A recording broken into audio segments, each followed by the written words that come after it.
चल ना। ए बाबा टाइम बहुत खराब आ गया है। पहले हार्ट में होता था हार्ट अटैक, अभी किडनी में भी हार्ट अटैक होता है। ए चुप चुप। हूँ क्रोनिक किडनी डिजीज सीकेडी, जिसे हम आम भाषा में भी बोलते हैं, ये सिर्फ सूजन के ही कारण नहीं होती है या फिर सूजन ही इसका लक्षण नहीं है।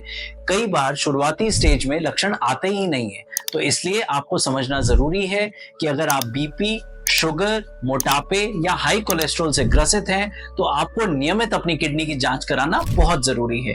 इसीलिए हम बोलते हैं कि अगर आपके डॉक्टर आपको जांचें लिखते हैं, प्रिस्क्राइब करते हैं, तो ये मत सोचिए अरे हम तो जब भी डॉक्टर साहब के पास जाते हैं फालतू में इतनी सारी जांचें लिख जाते हैं। कारण ये है कि कई बार शुरुआती स्टेज में अगर लक्षण नहीं आता है तो पकड़ें कैसे।